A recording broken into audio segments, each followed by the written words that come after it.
I am very happy to have you here at the European Parliament to discuss a topic that is very important for me personally, and are mobile phones dangerous? For organizations who are conscious of the effects of EMF, we ask them to come and join us and combine our forces. At this slide, we have some focus at the health issue. The health issue, by the way, is not only about humans, but also about nature. We see problems with digitalization more in general. Children, specifically children who have long screen time, they have a one-sided development of their brain. And you see that children who have a long screen time every day write much less well than those who have only limited screen time. And also the memory of those children are much less than those who have limited screen time. So these are very serious consequences of the digitalization, and we really have to do something about this. So the objectives of the ESC: protection of humans, flora and fauna. It's not only humans, for the health effects of EMFs. We want education and promotion of general understanding of the effects of EMFs and digital communication.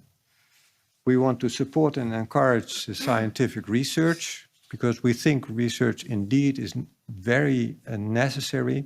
For life processes, not only molecules are needed, but a proper electromagnetic fields are as essential as the molecules.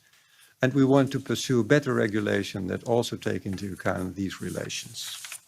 Come and join us and combine our forces. And it is really a tragedy that most of the regulatory bodies and scientists ignore everything but the thermal effect. How much will a piece of metal or a piece of skin increase in temperature after some limit of exposure?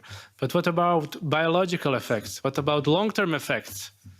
So Mr. Johansson made a statement on that event that the cumulative effect, not in 5 minutes, but over 20, 30 years, exposure to this radiation could have dire consequences.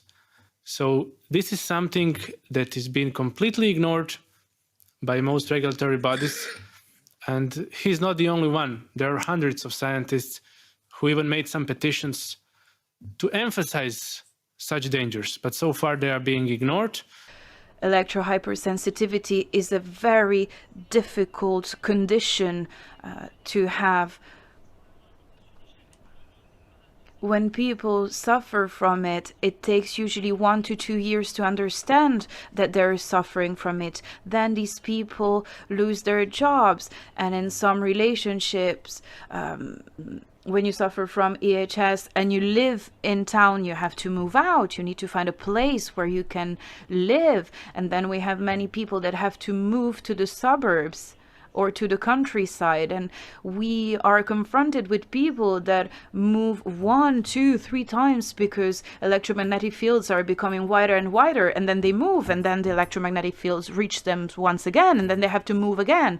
So therefore, we have been forced to acknowledge the fact that if there is to be a change in the laws in the area of wireless radiation, we must come together on a European level in order to have the power to influence the EU laws and in this way also our national laws. Authorities and politicians have really failed to protect all living beings by closing their eyes for this issue. The most crucial issue in this area is the lack of health and environmental assessment, not only on the 5G rollout, but all the wireless technologies, 2G, 3G, 4G, Wi-Fi, Bluetooth, and so on. All human beings, especially our kids, are vulnerable. Beside the radiation issue, there are all kinds of very serious environmental impacts. I'm here today to make a better future for all of my grandchildren and for the generations to come, so they also can experience the wonders of nature. Therefore, we ask the EU to apply our 23 proposals. As a final statement, I would like to send these 3 messages.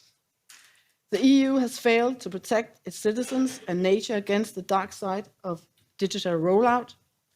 The Stop 5G ECI has succeeded in many ways, and please apply the 23 proposals from the Stop 5G ECI in the EU law.